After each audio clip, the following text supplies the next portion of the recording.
ইনশাআল্লাহ এই আয়াতটির তর্জমাই সংক্ষিপ্ত কিছু কথাই আপনাদের সামনে আমরা পেশ করতে চাই। আল্লাহ তাআলা আমাদেরকে তৌফিক দান করেন। মূলত এই আয়াতটি আল্লাহ তাআলা আমাদের প্রিয় নবী সাল্লাল্লাহু আলাইহি ওয়াসাল্লামের মর্যাদা, সম্মান, ওনার বৈশিষ্ট্য এবং ওনার প্রতি আমাদের দায়িত্ব কি, করণীয় কি, একসাথে এই আয়াতের মধ্যে উল্লেখ করছে। এক আয়াত, এই একটি আয়াতের মধ্যেই আল্লাহ তাআলা প্রিয় নবী সাল্লাল্লাহু আলাইহি ওয়াসাল্লামের বৈশিষ্ট্য, পরিচিতি, অনেকগুলো গুণ উল্লেখ করেছেন এবং এখানেই আল্লাহ তাআলা আমাদেরকে নবীজি সাল্লাল্লাহু আলাইহি সাল্লামের প্রতি আমাদের দায়িত্ব কি সেটা বলেছে। তো শুরুতে আল্লাহ তাআলা আমাদের নবী সাল্লাল্লাহু আলাইহি ওয়াসাল্লামের 10টি গুণ, বৈশিষ্ট্য এখানে আল্লাহ তাআলা উল্লেখ করছে এই আয়াতে, মোট 10টা গুণ। আর বলছেন এই 10 গুণে গুণান্বিত যেই নবী আমার, তার আনুগত্য করতে হবে তোমাদের।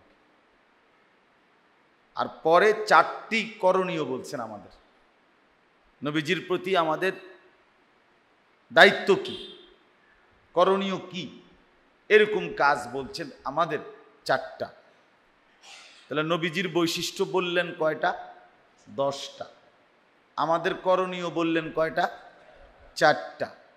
এরপরে এই বলে আমাদের করণীয় শেষ করে সর্বশেষ কথা এই আয়াতে আছে।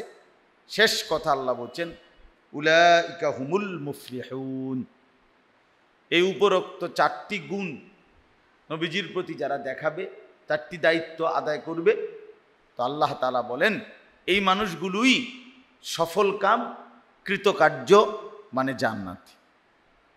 সুবহানাল্লাহ।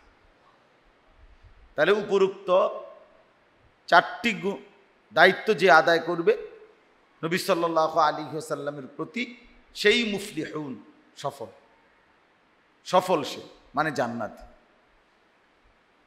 কোরআন এবং সুন্নাহর ভাষায় জান্নাত পাওয়া ব্যতীত অন্য কোনো কিছুর প্রাপ্তিতে সফলতা হয় না। এটা একটা গুরুত্বপূর্ণ কথা, মনে রাখতে হবে। পৃথিবী যদি কেউ, গোটা পৃথিবীটা, 7টা মহাদেশ, সব কিছু 10-12 পায়, তবু সে সফল না, সফল না। কারণ এগুলো একটাও স্থায়ী না এবং সে নিজেও স্থায়ী না। মাটির এই পৃথিবীতে সব কিছুই ধ্বংসশীল। তাইলে যেহেতু সব কিছুই চলেই যাবে, হাতছাড়া হয়েই যাবে, অতএব এটা সফলতা হইতে পারে না। এটা দেখতে দেখতে মিলায়া যায়। এই জন্য প্রকৃত সফলতা হলো একটাই, সেটা হলো জান্নাত পাওয়া, জাহান্নাম থেকে বাঁচা। কোরআনুল কারীমের মধ্যে স্পষ্ট আল্লাহ তাআলা বলছেন ফামান যুহজিহা আনিন নার ওয়া উদখিলাল জান্নাতা ফাকাদ ফাজা। এই যে আল্লাহ তাআলা বলেন হাসরের ময়দানে যাকে জাহান্নাম থেকে মুক্তি দেয়া হবে এবং জান্নাতে প্রবেশ করানো হবে, ফাকাদ ফাজা, সেই কেবল সফল হলো, সেই কামিয়াব হলো, সেই কৃতকার্য হলো। তাহলে এই আয়াত দ্বারা স্পষ্ট যে সফলতা মানে জান্নাত পাওয়া, সফলতা মানে জাহান্নাম থেকে বাঁচা। কথা বুঝছেন? সজাগ আছেন আপনারা? কথা বলে তবে তো হোঁ হাও করেন না। ঘটনাটা কি? বেশি চালাক মানুষ যারা, তারা শুধু মাথা লাড়ে, মনে রাখবেন। পণ্ডিত কিসিমের মানুষ যারা অতিরিক্ত পণ্ডিত, তারা শুধু মাথা নাড়ে। যে কম পণ্ডিত, এ জবানেও কিছু বলে, কারণ সে মনে করে যে আমার এই কথাগুলো আমারও বলা দরকার, শোনা দরকার, বোঝা দরকার। অনেক মানুষ আছে যে শুধু মাথা কন শুনতে আছি, আরো শুনছি কন, এরকম বহুত কথা আমরা শুনি, বুঝছেন?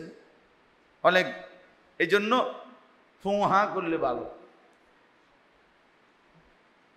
তাইলে আমরা এটাই বললাম। কি বলতেছিলাম? জি, সফলতা। জান্নাত পাওয়া মানেই একমাত্র সফলতা, অন্য কিছুতেই কোনো সফলতা নাই। ওমাল হায়াতুদ দুনিয়া ইল্লা মাতাউল গুরুর। আল্লাহ তাআলা বলেন, দুনিয়ার জীবন বান্দা, সে তো তুমি নিশ্চিত শুনে নাও, এটা ধোঁকা, এটা সফলতা না। মাতাউল গুরুর, দুনিয়ার সকল কিছু ধোঁকার সামান, ধোঁকার পণ্য, ধোঁকার আসবাব, ধোঁকা। অর্থাৎ এত সুন্দর বার্নিশ, নিখুঁত বার্নিশ, 1 বছর পরে আবার যাচ্ছে তাই।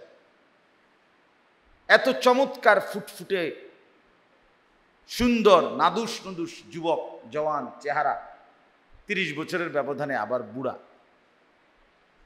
অর্থাৎ সব কিছুই এখানে পরিবর্তনশীল।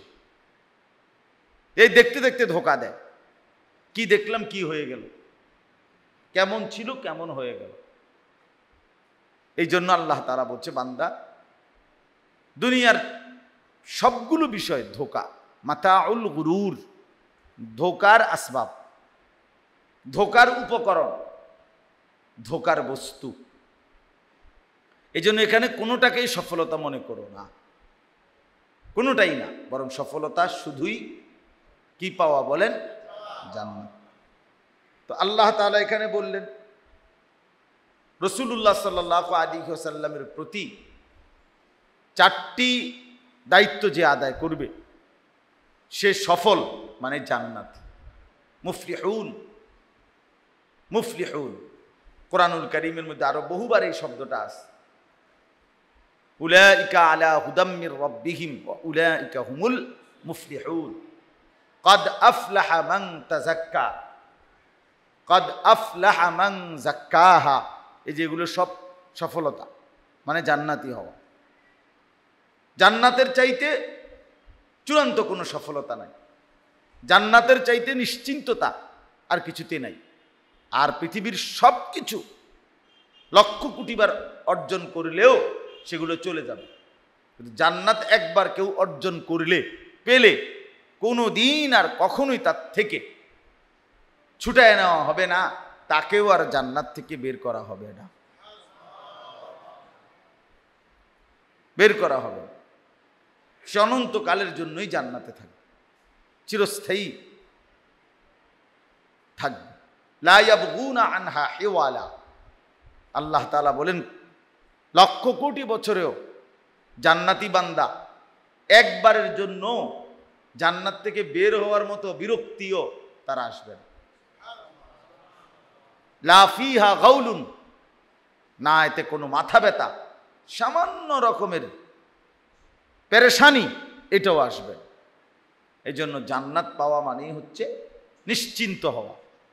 কোরআন শরীফে আছে, বান্দা যখন জান্নাতে ঢুকবে তখনই সে বলবে, ওয়াকালুল হামদুলিল্লাহিল্লাযী আযহাবা আন্নাল হাযান ইন্না রাব্বানা লাগাফুরুন শাকুর। এই যে ওয়াকালুল হামদুলিল্লাহিল্লাযী, জান্নাতি বান্দা বলবে, আল্লাহ সমস্ত প্রশংসা আপনার জন্য, যিনি আজকে আমাদের থেকে সমস্ত চিন্তা পেরেশানি চিরতরে দূর করে দিলেন। আযহাবা আন্নাল হাযান, টেনশন দূর হয়ে গেল, আর কোনোদিন কোনো পেরেশানি নাই, আর কোনোদিন। নুজুলাম মিন গাফুরির রহিম। আল্লাহ তাআলা বলেন, জান্নাতের মধ্যে আমি মেহেরবান, ক্ষমাশীল, দয়াবান রবের পক্ষ থেকে আমার মেহমানদারি চলতে থাকবে। নুজুলা মানে আল্লাহ তাআলার মেহমানদারি। আল্লাহ তাআলার মেহমানদারি মানে তাফসীরের মধ্যে আছে, আল্লাহ তাআলার মেহমানদারি মানে হলো বান্দা যা চাইবে তা তো মিলেই যাবে, বরং আল্লাহ তাআলা তার কাছ থেকে অতিরিক্ত অগণিত কোটি কোটি জান্নাতের নিয়ামত দান করবে। লাহুম মা ইয়াশাউনা ফিহা ওয়া লাদাইনা মাজিদ। আল্লাহ বলেন, আমার বান্দা জান্নাতে যা চাইবে তাও দেয়া হবে, আর আমি আল্লাহর কাছে আরো আছে, সেগুলোও দেয়া হবে। এই জন্য পানি আনেন, পানি। এই কারণে আমরা বললাম এটা সফলতা, উলাইকা হুমুল মুফলিহুন, প্রকৃত সফলতা। এবং এটাই সফলতা, এটাই বাস্তবতা, এটাই নিশ্চিন্ততা, দুনিয়া অর্জন না বরং জান্নাত পাওয়া। তাহলে এইখানে আল্লাহ তাআলা আমাদের জান্নাতের পরিচয়, আমাদের সফলতা মানে আমাদের জান্নাতের প্রাপ্তি আল্লাহ তাআলা বলে দিয়েছেন। আলহামদুলিল্লাহ। এখন তাহলে আসেন আমরা শুনি। তাহলে আমি দুইটা কথা বললাম, একটা হলো নবীজি সাল্লাল্লাহু আলাইহি ওয়াসাল্লামের 10টি সিফাত, গুণ, বৈশিষ্ট্য এখানে আল্লাহ উল্লেখ করছেন। আর 2 নম্বর হলো আমাদের 4টি করণীয় কি করছেন, উল্লেখ করছেন। আর শেষ করছেন এই কথা বলে, এই 4টি দায়িত্ব তোমরা আদায় করলে নবীর প্রতি তোমরা সফল মানে জান্নাত। চলেন এবার এই গুণগুলো, নবী সাল্লাল্লাহু আলাইহি ওয়াসাল্লামের যে 10টি সিফাত আল্লাহ তাআলা উল্লেখ করছেন এগুলো এবার শুনেন। আল্লাযীনা ইয়াত্তাবিউনা, যারা অনুসরণ করবে কাকে, এই 10 গুণে গুণান্বিত আমার বন্ধুকে। আল্লাহ বলতেছে আর কি, মূলত এখানে পরে আমি মিলাইয়া বলবো আবার কথাটা। তাই প্রথম কথা হলো 10 গুণে গুণান্বিত আমার নবীকে যারা কি করবে, অনুসরণ করবে। এখন 10 গুণ কি কি? আর রাসূলা, 1 নাম্বার হলো তিনি রাসূল। তিনি কি? রাসূল। এই আমাদের প্রিয় নবী সাল্লাল্লাহু আলাইহি ওয়াসাল্লামের প্রথম বৈশিষ্ট্য তিনি রাসূল। কুল ইয়া আইয়ুহান নাস ইন্নী রাসূলুল্লাহি ইলাইকুম জামিআ, হে নবী আপনি বলেন জগৎবাসী আমি তোমাদের সকলের জন্য আল্লাহর রাসূল। ইন্নী রাসূলুল্লাহ। কোরআনুল কারীম আল্লাহ তাআলা বহুভাবে নবীজিকে বলছেন। স্যুট পরা, বুট পরা, গলার মধ্যে টাই লাগানো এই ভদ্রলোক আমারে বলতেছে, হুজুর নতুন করে এখন ফেতনা লাগাইতেন যাইয়েন না, যেমনি চলে আসছে এমনি বিয়ে হইতে দেন। তাই বললাম তাইলে তো আমার নিয়মটা এখন নবীজির তরিকা আমি বলছি, এটা যেহেতু এখন নতুন করে করলে ঝামেলা হবে, তাই মেহেরবানি করে বিয়েটা আগের যেভাবে চলতে বালা আপনি যেভাবে বুঝছেন আপনি পড়ান, এটা আপনি পড়ান। আমরা কি আর পারি না? আমিও পারি না, আমিও পারি না। এমনি এমনি ফুলার এখন বলেই যেত না ভাই, অসুবিধা কি? আমরা সবাই রাজি আছি, যেটা ইয়া না বাগ্যা নিছে না, আমরা আসিলাম, আমরা সবার সামনে দিয়ে ফোলা মাইয়া নিছে দেন, এমনি দিয়ে দেন। তাহলে আপনিও জানেন না, তাহলে ফাজলামি করলেন কেন?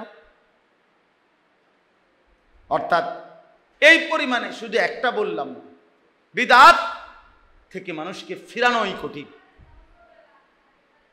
এখন সুন্নাত বললেই কয় এটা নতুন কথা, এটা নতুন, সুন্নাত হয়ে গেল নতুন, বিদআত হয়ে গেছে পুরাতন। অথচ সুন্নাত নবীজি সাল্লাল্লাহু আলাইহি সাল্লামের তরিকা তো ছিল আগে, 1450 বছর আগে যেটা, আর মনে করেন 100 বছর আগের যেটা, তো কোনটা নতুন কোনটা পুরান? 1450 বছর আগেরটা পুরাতন না? তো তাহলে পুরাতন তো হবে নবীজিরটা, নতুন হবে মানুষের বানানোটা।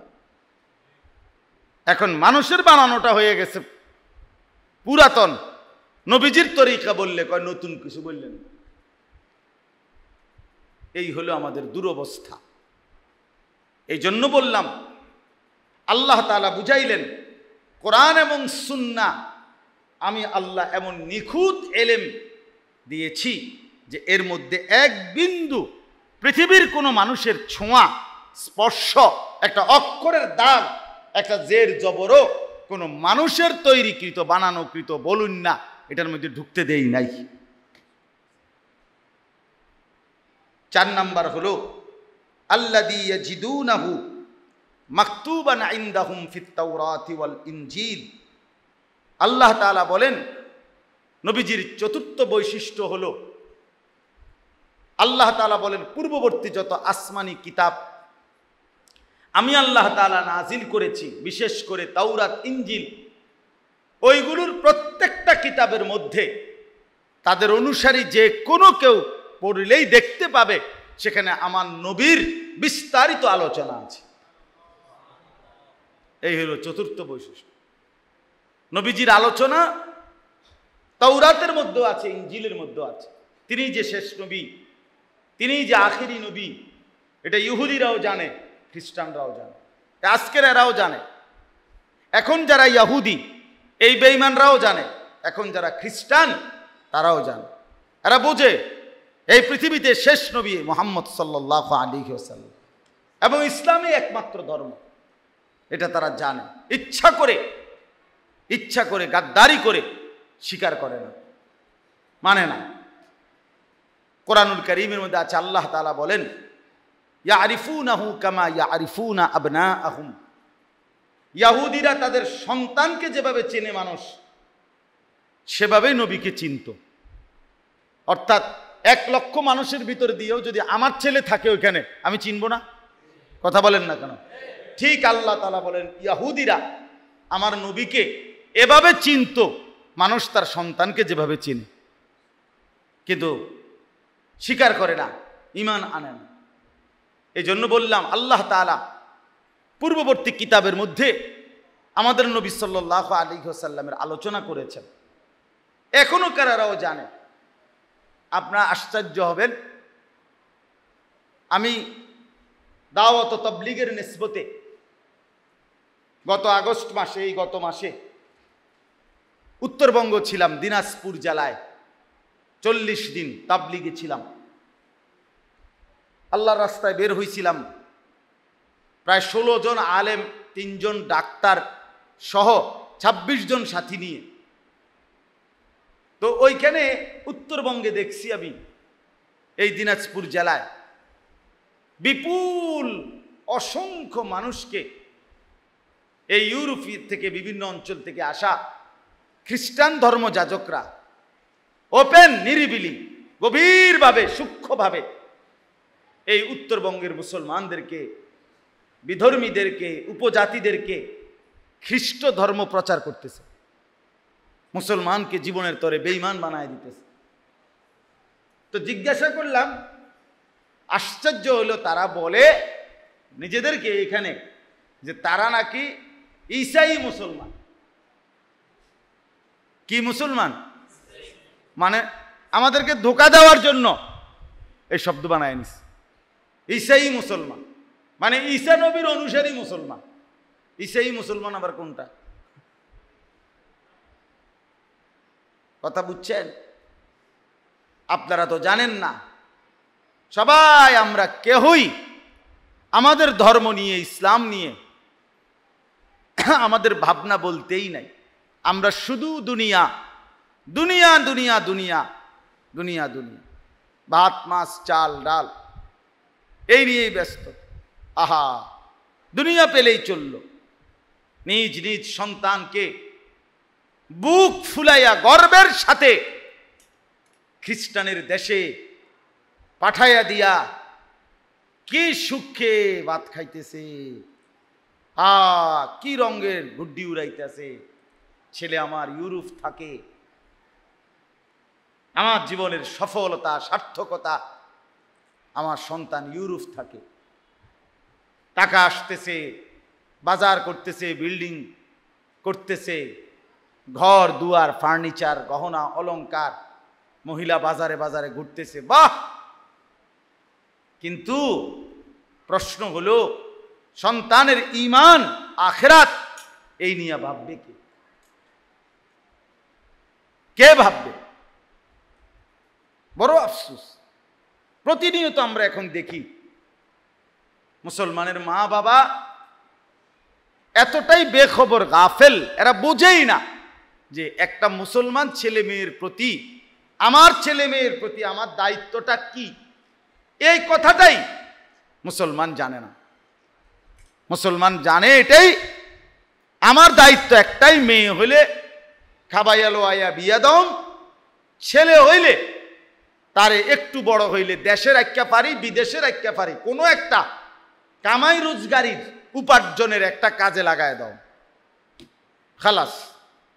ছেলেটাকে যদি একটা কামাই রোজগারির লাইনে লাগাইতে পারি, আর মেয়েটাকে যদি পয়সাওয়ালা জামাই চাইয়া বিয়া দিতে পারি, আমার দায়িত্ব শেষ, আমার জিম্মাদারি শেষ। অথচ তো ছেলেটার নামাজ, মেয়েটার পর্দা, এগুলো কার দায়িত্ব? তাহলে এগুলো জিনদের দায়িত্ব, ঠিক না? হ্যাঁ হ্যাঁ, এগুলো জিন সম্প্রদায়ের দায়িত্ব, জিনদের দায়িত্ব। আপনার মেয়েরে পর্দানসীন বানাবে জিনেরা আইসা, আপনার ছেলেরে ফজরের নামাজের জন্য তুলে দিবে জিন আইসা, জিন ভূতে ভূতে উঠে গেল, দৈত্য দানব দেও পরি আইসা তারে উঠে। মা বাপ উঠানোর দরকার নেই, কারণ মা বাবার এটা দায়িত্ব না। মা বাবার দায়িত্ব হইল বিদেশ যাবি নি ক, তাহলে কিস্তিতে টাকা নিয়া, সুদে টাকা নিয়া বাপু দুইজনে জাহান্নামী হইয়া তোরে বিদেশ পাঠাবো। বিদেশ যাবি নি ক, এটা হইলো আমার নামাজ, এটা তোর বিষয়। বিদেশ যাবে নি কও, এটা হলো মেইন। এই হলো আমাদের বুঝ। আফসুস, এটা এত ভোলা কেমনে মুসলমান ভুলে গেল, এত আত্মভোলা কেন হয়ে গেল? তো বললাম, আল্লাহ তাআলা বলেন আসমানি পূর্ববর্তী কিতাবগুলোর মধ্যেও আমাদের নবীর আলোচনা কি আছে? আছে। তিনি সার্বজনীন নবী, তিনি সমস্ত কিতাবে ওনার আলোচনা বিস্তারিত আছে। এরকম তারিখের কিতাবে অনেক ঘটনা আছে। হযরত আবু বকর সিদ্দিক রাদিয়াল্লাহু তাআলা আনহু ইসলাম পূর্ব যুগে একটা স্বপ্ন দেখছিলেন। এক খ্রিস্টান পাদ্রীকে স্বপ্নের ব্যাখ্যা জিজ্ঞেস করছিলেন। তখন হযরত আবু বকর সিদ্দিক রাদিয়াল্লাহু তাআলা আনহুকে ওই পাদ্রী আখিরি নবী সাল্লাল্লাহু আলাইহি ওয়াসাল্লামের কথা, এই ইসলাম পূর্ব যুগেই নবীজির কথা, নাম ধাম, এগুলো হযরত আবু বকর সিদ্দিককে শুনাইছিলেন। হযরত ওমর রাদিয়াল্লাহু তাআলা আনহুকে একবার ব্যবসার উদ্দেশ্যে এক সিরিয়া বা শাম দেশে এক খ্রিস্টান পাদ্রী দেখছে। দেখা ওনাকেও আখিরি জামানার নবী, মক্কা কুরাইশ ইসলামের কথা, আখিরি জামানার নবীর কথা ওমরকেও শুনাইছে। এটা কিতাবে আছে, অনেক এরকম বর্ণনা আছে, কোরআন শরীফে আছে। যালিকা মাসালুহুম ফিত তাওরাতি ওয়াল ইনজিল। আল্লাহ তাআলা বলেন, আমার নবীর আলোচনা না, শুধু আমার বন্ধুর সাহাবীদের আলোচনাও তাওরাত ইনজিল পূর্ব কিতাবের মধ্যে আছে, পূর্বের কিতাবের মধ্যে আছে। এরপরে দেখেন 5 নাম্বার, ইয়ামুরুহুম বিল মা'রুফ। নবী সাল্লাল্লাহু আলাইহি ওয়াসাল্লামের 5 নম্বর বৈশিষ্ট্য হলো তিনি সমস্ত নেক কাজের আদেশ করে থাকেন। ওয়ায়ানহাহুম আনিল মুনকার। 6 নাম্বার, তিনি সমস্ত গুনার কাজ থেকে নিষেধ করে থাকেন। তাহলে নবীজি নেক কাজের আদেশ করতেন, গুনার কাজের নিষেধ করতেন। তাহলে যে এই দায়িত্ব আদায় করে না, তো সে নবীর অনুসারী হলো কেমনে? সে নবীর সুপারিশ পাবে কেমনে? যে তার স্ত্রীকে কমপক্ষে নামাজের কথা বলে না, মেয়েটারে কমপক্ষে পর্দার থেকে অনুরোধ করে না, বেপর্দার থেকে ফেরাবার চেষ্টা করে না, এই অপদার্থ মা বাপ দিয়া হবেটা কি? এই অপদার্থ দিয়া হবেটা কি? আমি বুঝি না এগুলা। 365 দিনে একটা বছরে এবড়ার ঘরে এবড়ার ফুজি কোনোদিন ফজরের নামাজ পড়ে না। এই বেকুব বেড়া বই বই এনে ভাত খায়, বন খায়, চা খায়, পান খায়, বিড়ি খায়, গপ মারে, যে মনে হয় যেন এক এক গপ গিয়া আমেরিকাত ফরে গিয়া। হ্যাঁ মাশাআল্লাহ, লম্বা লম্বা সিহুলি কয়, এন থেকে গফের লগে গিয়ে আমেরিকা সাইড পরে। আবার গফের ঠেলা, আরে রাখ বেড়া, আমি কই বেড়া, আমারে জিগাইছি নি, মানে হেবটারে জিগাইতো। দেখেন আপনি চা দোকানের শিক্ষার শুনলেন করে কি এক একজন, বিড়ির গন্ধে কাছে যাওয়া যায় না, দুর্গন্ধ। হেবটা বুদ্ধি দেয় গিয়া আমেরিকা। ছেলে নামাজ পড়ে না, মেয়ে নামাজ পড়ে না, ঘরে আল্লাহ নাই, খোদা নাই, আখেরাত নাই, বেড়া বেড়ি সবটি টেলিভিশন চায় ঘরে বইয়া বইয়া সারা রাত সারা দিন এবারে বিয়া গপ মারে। এবার আবার অনেক আছে এরকম যে হুজুরদের বদনাম করে। উনি বিড়ি খাইতে খাইতে কয় যে হুজুরদেরও চলাফেরা তো অনেক সমস্যা। মানে কি সমস্যা? আমদের মতো হয় না গায়ে, এই জন্য নাকি বলেন না আউযুবিল্লাহ। অথচ আল্লাহর নবীর বৈশিষ্ট্য এটা, তিনি নেক কাজের আদেশ করতেন, গুনার কাজের নিষেধ করতেন। বাবা শুনেন, শক্ত হইল যে ঘরে তার পুরুষ তার স্ত্রী সন্তানকে নামাজের কথা বলে না, হারাম ছেড়ে দেওয়ার কথা বলে না, খোদার কসম ওই মা বাপ হাসরের ময়দানে আল্লাহর কাঠগড়ায় দাঁড়াইতে হবে, জাহান্নামের আগুনে পুড়তেই হবে। মনে রাখি, এত সোজা না। হাসরের ময়দানে বাতের থালার হিসাব নিবে না, সেজদার হিসাব নিবে। সেজদা, সেজদা, নামাজের হিসাব, পর্দার হিসাব, দ্বীনের হিসাব। 7 নাম্বার ওয়ায়ুহিল্লু লাহুমুত তাইয়্যিবাত। আল্লাহ তাআলা বলেন, নবীজির সপ্তম বৈশিষ্ট্য হলো 7 নম্বর, যত কিছু পবিত্র উত্তম তা তিনি হালাল করে থাকেন। তিনি তা কি করেছেন? হালাল করেছেন আল্লাহর পক্ষ থেকে। 8 নাম্বার ওয়ায়ুহাররিমু আলাইহিমুল খাবাইসা। যত কিছু খবিস অপবিত্র তা তিনি হারাম করেছেন।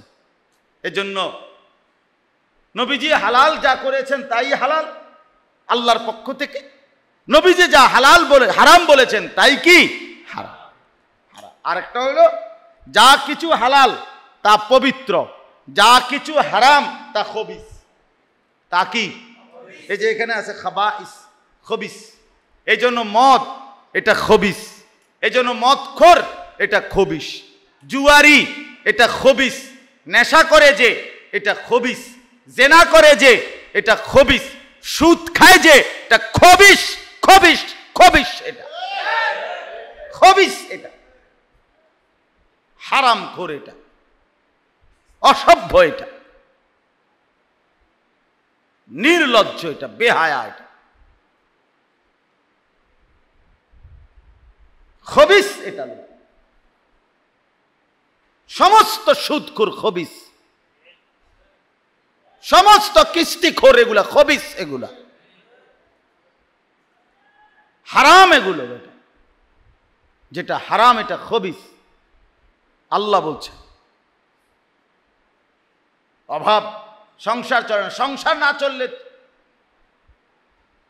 কখন চলবে না, কতক্ষণ চলবে না, সেটা আসমানওয়ালা নাই, তখনই না বলতে পারবে যে সংসার চলবে না। আল্লাহ যদি বলে যে আমি অমুক সময় থাকবো না, তখনই না চিন্তা। আল্লাহ থাকলে আবার সংসার চলবে না কেন? আর অভাব, অভাব কি হলে কি হয়েছে?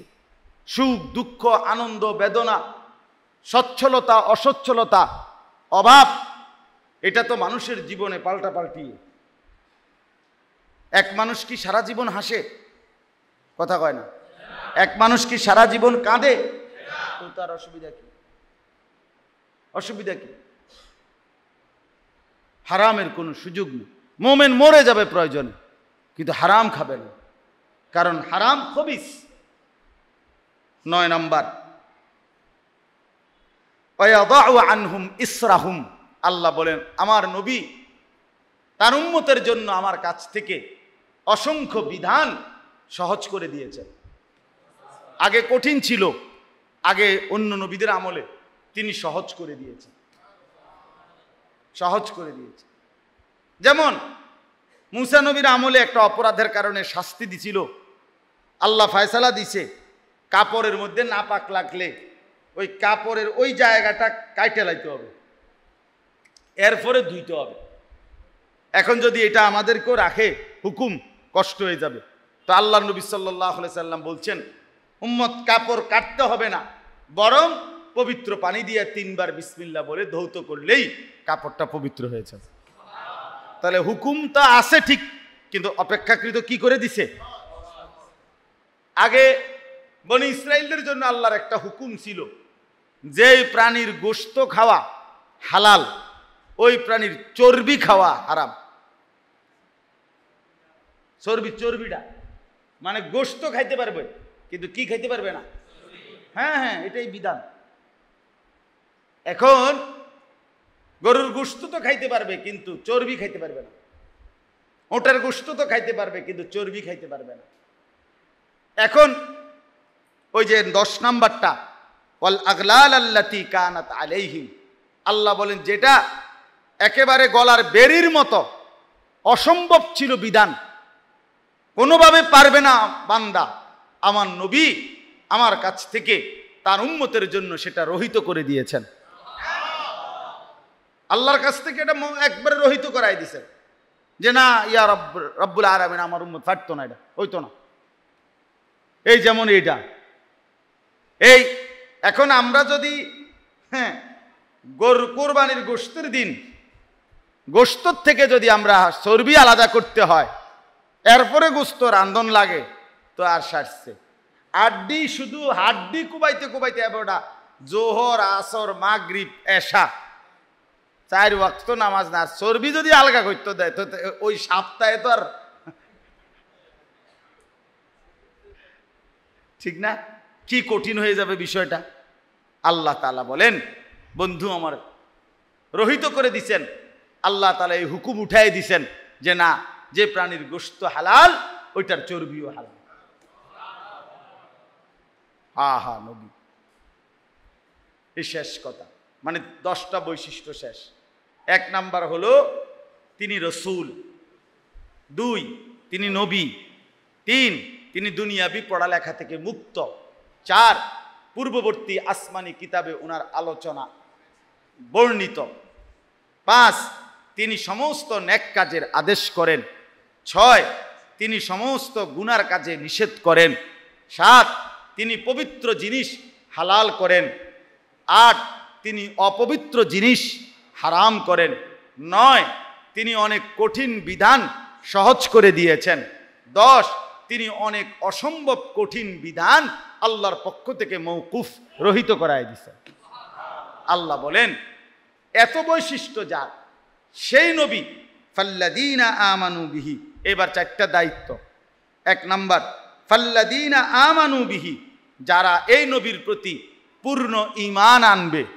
তাহলে এই 1 নাম্বার দায়িত্ব হলো নবীজির প্রতি ঈমান আনয়ন করা, নবীর প্রতি কি আনা। 2 ওয়া আযযারুহু, যারা তাকে সম্মান করবে।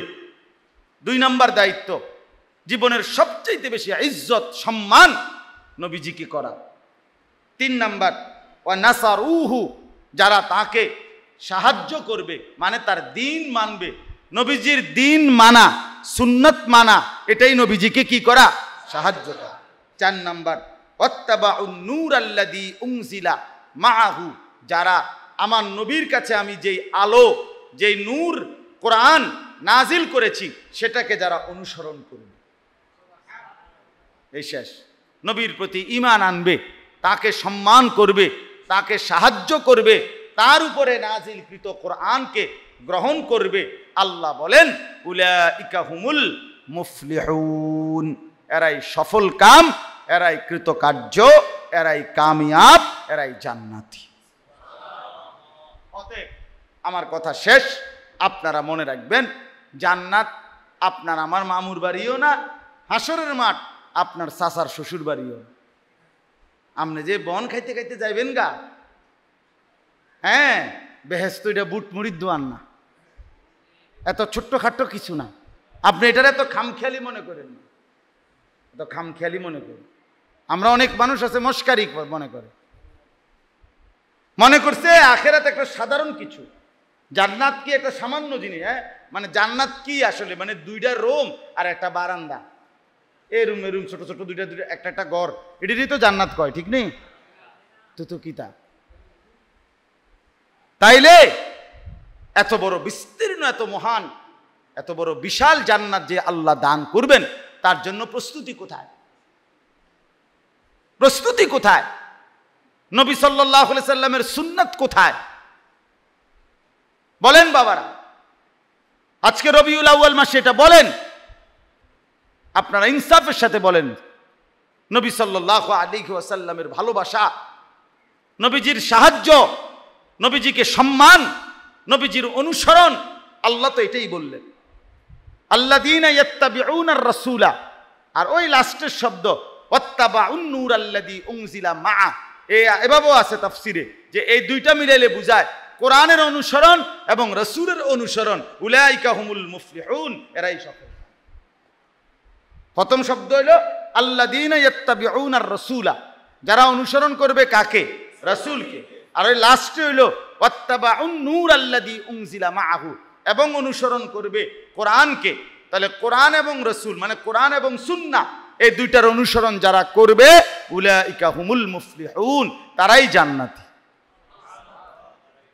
তারাই কি বলেন না? জান্নাত বলে। এই জন্য দয়া করে মেহেরবানি করে আল্লাহর ওয়াস্তে আমরা প্রত্যেকে ইনশাআল্লাহ হিম্মত করি রাসূলুল্লাহ সাল্লাল্লাহু আলাইহি ওয়াসাল্লামের এক এক সুন্নাতের উপরে জিন্দেগি আমরা উঠাবো। ঠিক আছে না? ইনশাআল্লাহ। নকশে কদম নবী কে হে, जन्नत के रास्ते अल्लाह से मिलाते हैं सुन्नत के रास्ते। এজন্য রবিউল আউয়াল মাসে আমরা এটাই বলি, আমরা কওমি মাদ্রাসার আলেম, দেওবন্দি ধারার আলেম, সাফ কথা আমরা সব সময় বলে আসছি, আজও বলবো, ইনশাআল্লাহ আমাদের জেনারেশন কিয়ামত পর্যন্ত বলবে এটাই, যে নবীজির ভালোবাসা, নবীজির ইশক, নবীজির মহব্বত একমাত্র নবীজির সুন্নাতের অনুসরণের মধ্যেই নিহিত। সোজা কথা, সুন্নাতের অনুসরণের মধ্যেই নিহিত। এই জন্য আমরা ইনশাআল্লাহ, এটাই আমাদের কথা, আমরা প্রত্যেকে ইনশাআল্লাহ সুন্নাতের অনুসরণের মাধ্যমে নবীজির ভালোবাসার প্রমাণ দেব ইনশাআল্লাহ। বলেন ইনশাআল্লাহ। মুরব্বী বাবা চাচারাও খেয়াল করেন, যুবক ভাইরাও খেয়াল করেন, আল্লাহ তাআলা আপনাদেরকে তৌফিক দেন। আজকের এই মজলিস আল্লাহ কবুল করেন। এই দরগার নামা মাদ্রাসা অনেক স্বপ্নের মাদ্রাসা। আল্লাহ তাআলা কবিরাজ সাহেবকে আল্লাহ তাআলাই দিল আল্লাহই বদলাইছেন। আল্লাহ তাআলা তার এই দিলের বদলানোর বরকতে, আল্লাহর দয়ায় আজকে এখানে মাদ্রাসা চালু হয়েছে। হ্যাঁ ইনশাআল্লাহ আমার উস্তাদে মোহতারাম হাফেজ মৌলানা কারি আহমদুল্লাহ সাহেব দামাত বারাকাতুহুম হুজুর মাদ্রাসার জিম্মাদারিতে আছেন। এই মাদ্রাসার মধ্যে অনেক বুজুর্গ উলামায়ে কেরাম নিয়মিত আসেন। আমার শায়েখ আরিফ বিল্লাহ হাকিমুন নফস আল্লামা মুফতি মুশতাকুন নবী কাসিমি হুজুর বারবার আসছেন, এখনো আসছেন, আজকেও আসছেন, এই যে উজু করতেছেন এখন ইনশাআল্লাহ। জি জি, এই কারণে, এবং আমাদের হুরুয়ার কারি আব্দুর রহমান সাহেব রাহমাতুল্লাহ আলাইহি হুজুর এই মাদ্রাসার মাটি কোপ দিছেন। তো এই জন্য আমরাও দোয়া করি আল্লাহ যেন এটাকে একটা দাওরায়ে হাদিস পর্যন্ত মাদ্রাসা হিসাবে কবুল করে।